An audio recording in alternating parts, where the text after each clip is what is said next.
আল্লাহ তাআলা তার প্রিয় হাবিব মুহাম্মদ সাল্লাল্লাহু আলাইহি ওয়াসাল্লামকে ডাইরেক্ট সতর্ক করে দিচ্ছেন, লাইন আশরাকতা, আপনি যদি শিরিক করেন, লা ইয়াবাতান্না আমালুক, আপনার আমল বাতিল হবে, ওয়ালা তাকুনান্না মিনাল খাসিরিন, আপনি ক্ষতিগ্রস্তদের মধ্যে অন্তর্ভুক্ত হবেন।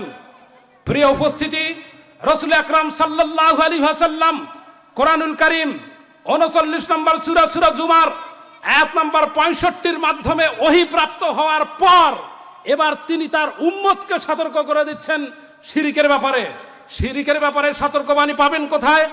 মেশকাত 61 নম্বর হাদিস, ক্বালা রাসূলুল্লাহ সাল্লাল্লাহু আলাইহি ওয়াসাল্লাম, রাসূল সাল্লাল্লাহু আলাইহি ওয়াসাল্লাম বলেছেন, লা তুশরিক বিল্লাহি শাইয়ান, তুমি শিরিক করো না, ওয়াইন কুতিলতা, যদি তোমাকে হত্যা করা হয়, ওয়াইন হুররাক্তা, যদি তোমাকে আগুনে পুড়িয়ে মারা হয়। রাসূল আকরাম সাল্লাল্লাহু আলাইহি ওয়াসাল্লাম আপনাকে আমাকে কত বেশি ভালোবাসে যে শিরিকের পাপ থেকে আপনাকে আমাকে সতর্ক করে দিচ্ছেন। ও মুসলমান, কিছুক্ষণ আগে কোরআনুল কারীম থেকে 25 জন নবীর নাম শুনেছেন। এক একজন নবী তার ঈমান টিকে রাখার জন্য কতই না নির্যাতন সহ্য করেছে, ঈমানকে টিকে রাখার পরীক্ষা দিয়েছে। আজও যদি এই ফিতনার সময়ে কোন বাতিল শক্তি যদি আপনাকে আমাকে তুলে নিয়া ধারালো অস্ত্র সামনে ধরে আপনাকে আমাকে যদি বলে তুমি মাজারের বিরুদ্ধে কথা বলো, তুমি আজকের এই ধারালো তলোয়ারের কাছ থেকে নিজেকে যদি সেভ করতে চাও, তাহলে এই যে মাজার, এই মাজারে তোমাকে টাকা দান করতে হবে। যদি তুমি টাকা দান না করো, এই যে হাতে ধারালো অস্ত্র আছে, এই অস্ত্র দিয়ে এক কোপ দিয়ে তোমার দেহ থেকে গর্দান আলাদা করে দিব। ও মুসলমান, ওই ধারালো অস্ত্রের সামনে দাঁড়িয়ে আপনাকে আমাকে ঈমান টিকে রাখার জন্য বলিষ্ঠ কণ্ঠে ওই বাতিল শক্তির কাছে বলতে হবে, আমি নবী করিম সাল্লাল্লাহু আলাইহি ওয়াসাল্লামের মেশকাতের 61 নম্বর হাদিস দ্বারা আমি বুঝেছি রাসূল আকরাম সাল্লাল্লাহু আলাইহি ওয়াসাল্লাম নির্দেশ দিয়েছেন, ওয়াইন কুতিলতা, তুমি হত্যা হতে রাজি হবে, তবুও শিরিক করতে রাজি হবে না। ও ধারালো অস্ত্রধারী, তোমার সামনে বলছি, তুমি তোমার অস্ত্র চালাও, আমি আমার জীবন দিতে প্রস্তুত, তবু আমি শিরিক করতে প্রস্তুত না।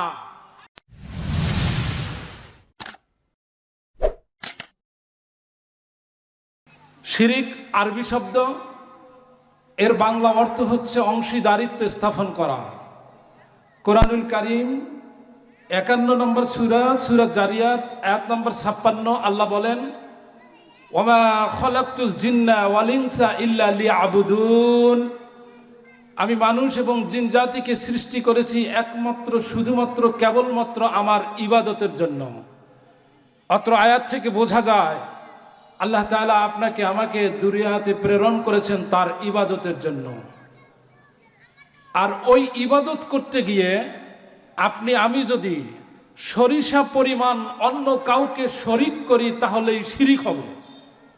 কোরআনুল কারীম 18 নম্বর সূরা, সূরা কাহফ সর্বশেষ আয়াত, আয়াত নম্বর 110 আল্লাহ বলেন, ফামান কানা ইয়ারজু লিকা রাব্বি, কেউ যদি আমি রবের সাথে সাক্ষাৎ করতে চায়, ফালিয়ামাল আমালান সালিহান, সে যেন আমলে চলে অর্থাৎ সৎ কাজ করে, ওয়ালা ইউশরিক বিইবাদাতি রাব্বিহি আহাদা, আর সে যেন আমি রবের ইবাদত করতে গিয়ে অন্য কাউকে শরীক না করে। শরীক করলে কি হবে?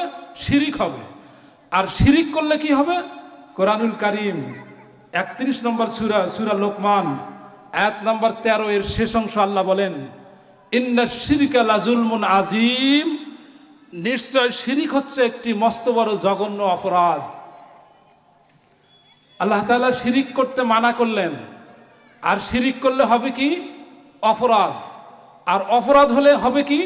কোরআনুল কারীম 4 নম্বর সূরা, সূরা নিসা আয়াত নম্বর 116 আল্লাহ বলেন, ইন্নাল্লাহা লা ইয়াগফিরু আন ইউশরাকা বিহি, নিশ্চয় আমি আল্লাহ তাআলা শিরিকের গুনাহ ক্ষমা করব না, ওয়া ইয়াগফিরু মা দুনা যালিকা লিমান ইয়াশাউ, কিন্তু আমি আল্লাহ তাআলা চাইলে, ইচ্ছা করলে অন্য সব পাপ ক্ষমা করব।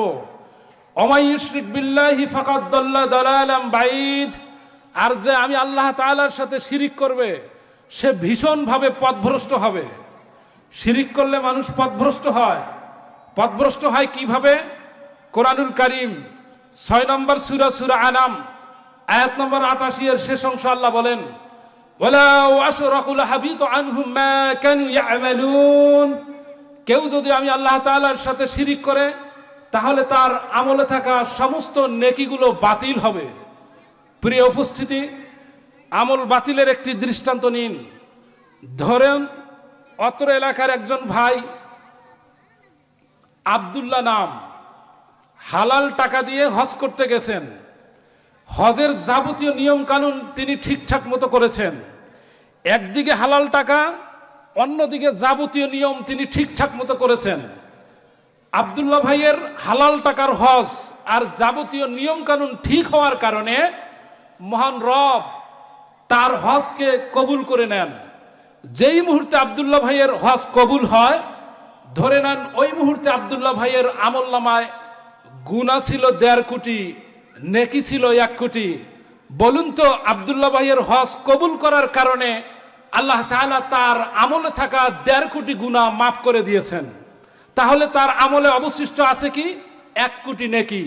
ও মুসলমান, 1 কোটি নেকি নিয়ে আব্দুল্লাহ ভাই ঢাকায় ফিরলেন।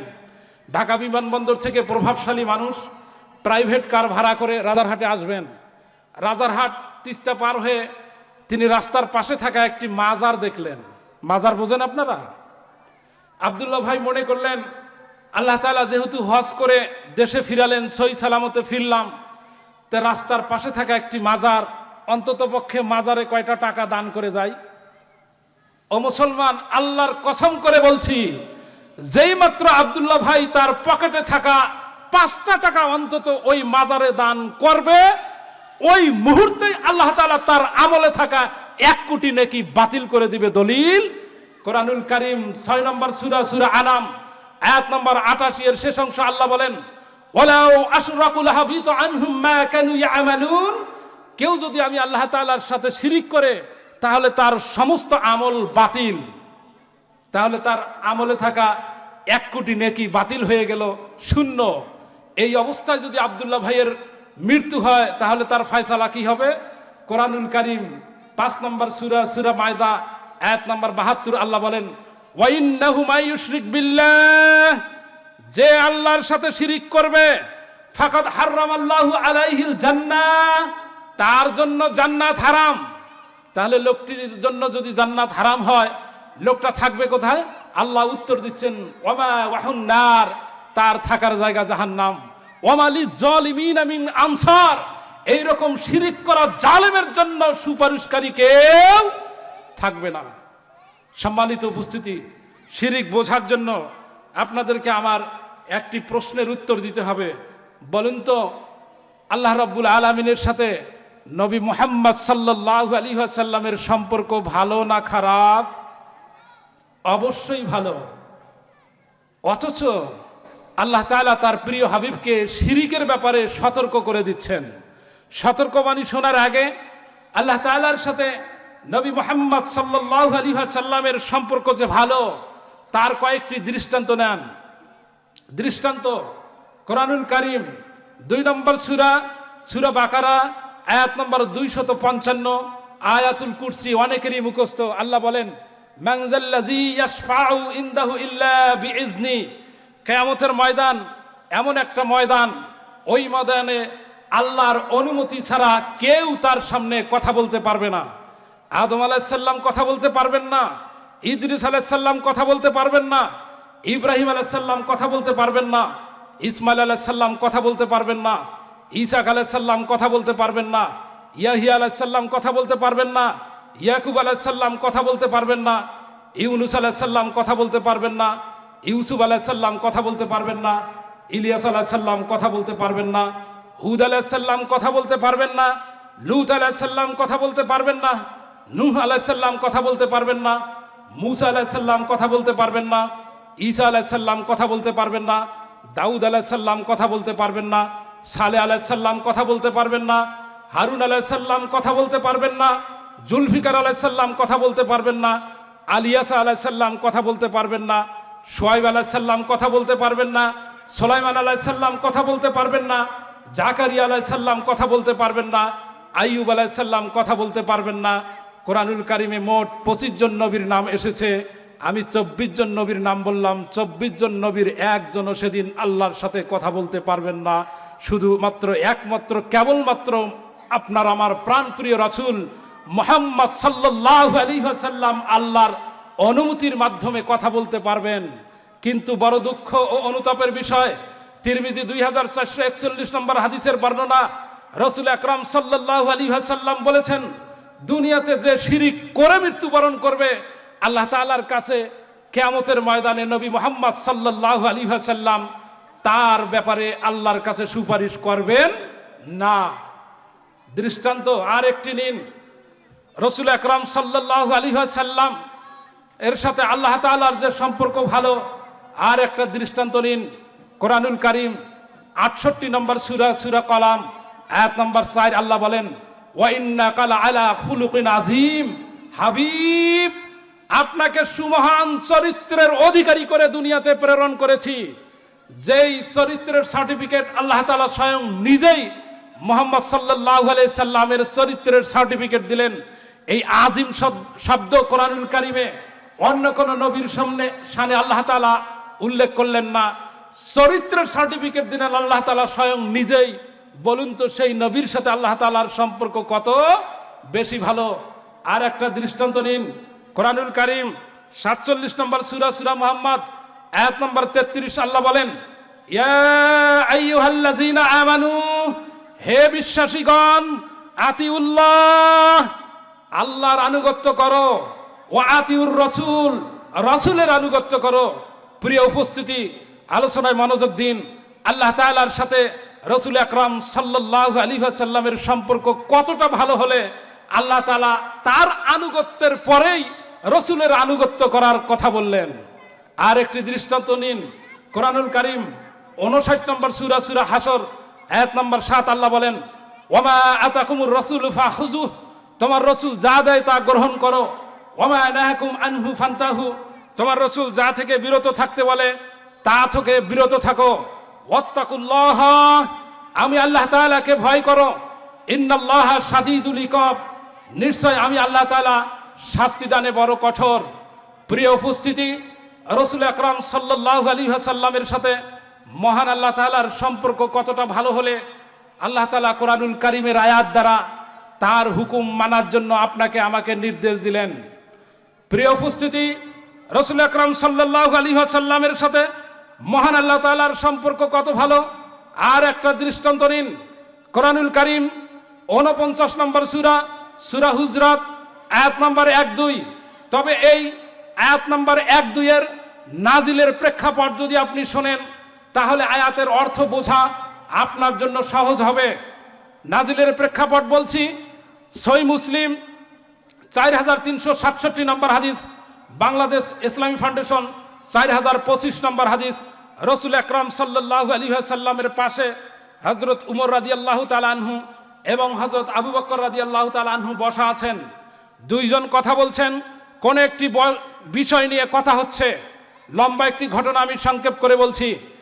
একটি বিষয় নিয়ে হযরত আবু বকর রাদিয়াল্লাহু তাআলা আনহু এবং উমর রাদিয়াল্লাহু তাআলা আনহুর মধ্যে কথা হচ্ছে। এক পর্যায়ে দুইজনের মধ্যে কথা কাটাকাটি শুরু হয়ে গেল, অর্থাৎ বাক বিতণ্ড শুরু হলো। দুইজনের কণ্ঠের আওয়াজ একটু উঁচু হয়ে গেল। যখনই আবু বকর রাদিয়াল্লাহু তাআলা আনহু আর উমর রাদিয়াল্লাহু তাআলা আনহুর কণ্ঠের আওয়াজ বেড়ে গেল, মহান আল্লাহ তাআলা তিনি আর সহ্য করছেন না। নবী করিম সাল্লাল্লাহু আলাইহি ওয়াসাল্লামের সামনে কেউ রাসূল আকরাম সাল্লাল্লাহু আলাইহি ওয়াসাল্লামের কণ্ঠের আওয়াজের চাইতে বেশি আওয়াজ দিয়ে কথা বলুক, এইটা আল্লাহ তাআলা স্বয়ং নিজেই সহ্য করছেন না। কোরআনুল কারীম 49 নম্বর সূরা, সূরা হুজরাত, আয়াত নম্বর 1-2 নাজিল করে আল্লাহ তাআলা বলছেন, ইয়া আইয়ুহাল্লাযীনা আমানু, হে বিশ্বাসীগণ, লা তারফাউ আসওয়াতাকুম ফাওকা সাউতিন নবী, তোমরা নবীর সামনে নবীর কণ্ঠের আওয়াজের চাইতে বেশি আওয়াজ দিয়ে কথা বলো না। তোমরা একে অপরের সাথে যেভাবে কথা বলো ওইভাবে কথা বলতে গিয়া রাসূল আকরাম সাল্লাল্লাহু আলাইহি ওয়াসাল্লামের কণ্ঠের আওয়াজের চাইতে তোমাদের কণ্ঠের আওয়াজ যদি বেশি হয়ে যায়, তাহলে তোমাদের মনের অজান্তেই তোমাদের আমল বিনষ্ট করে দিবেন আল্লাহ তাআলা। প্রিয় উপস্থিতি, রাসূল আকরাম সাল্লাল্লাহু আলাইহি ওয়াসাল্লামের সামনে কেউ তার কণ্ঠের আওয়াজের চাইতে বেশি আওয়াজ দিয়ে কথা বলুক সহ্য করছেন না, স্বয়ং আল্লাহ তাআলা নিজেই।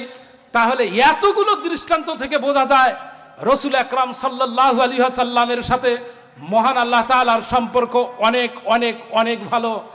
এত সম্পর্ক ভালো হওয়া সত্ত্বেও শিরিকের ব্যাপারে আল্লাহ তাআলা রসুল আকরাম সাল্লাল্লাহু আলাইহি ওয়াসাল্লামকে সতর্ক করে দিচ্ছেন। ডাইরেক্ট সতর্কবাণী পাবেন কোথায়?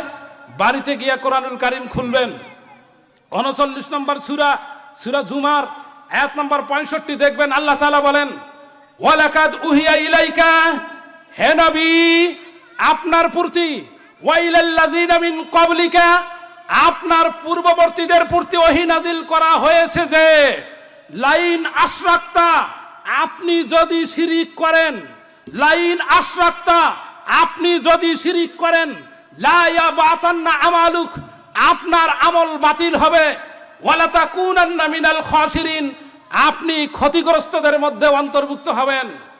প্রিয় উপস্থিতি, আল্লাহ তাআলা বলেন দিয়েছে, একটুখানি চিন্তা করুন কে কাকে সতর্ক করছেন কোন পাপ সম্পর্কে। মুসলমান, কোন বাতিল শক্তি আপনাকে আমাকে তুলে নিয়া পুরা শরীরে যদি পেট্রোল দিয়া গ্যাস লাইট সামনে ধরে বলে তুমি মাজারের বিরুদ্ধে কথা বলো, এই যে মাজারকে তোমাকে সাজদা করতে হবে, যদি সাজদা না করো এই যে হাতে আছে গ্যাস লাইট, তোমার পেট্রোল মাখা দেহের মধ্যে গ্যাস লাইট দিয়ে আগুন লাগায় তোমাকে মুহূর্তের মধ্যে পুড়ে ভস্ম করে ফেলবো। ও মুসলমান, আপনার আমার ঈমান টিকে রাখার জন্য পেট্রোল মাখা দেহ নিয়া ওই বাতিল শক্তির গ্যাস লাইটের সামনে ডাইরেক্ট বলে দিতে হবে তুমি তোমার গ্যাস লাইট চালাও। কারণ রসুল বলছে ওয়াইন হুররাত্তা, তুমি আগুনে পুড়ে মরতে রাজি হবে তবু শিরিক করতে রাজি হবে না। কথা বুঝতে পারছেন? শিরিক কত মহাবড় পাপ, শিরিক কত জঘন্য বড় পাপ। প্রিয় উপস্থিতি, যদি বাংলাদেশের মুসলমান শিরিক বুঝতো, আজ থেকে 150 বছর আগে ভারতের প্রথম প্রধানমন্ত্রী পণ্ডিত জওহরলাল নেহরু সিলেটে এসে একটা উক্তি করেছিলেন, মুঝে হিন্দু মুসলমান কোই ফার্ক নাজার নাহি আতা, আমি তো হিন্দু মুসলমানের মধ্যে কোনো পার্থক্য দেখি না, हिंदू व्यक्ति के ऊपर रखकर पूछते हैं और मुसलमान व्यक्ति के नीचे रखकर पूछते हैं। हिंदूरा माटिर ऊपरे थाका बाबार पूजा करे, मुसलमानरा माटिर नीचे थाका बाबार पूजा करे। ताहले बोझा जाए मुसलमान शिरिक बोझे ना।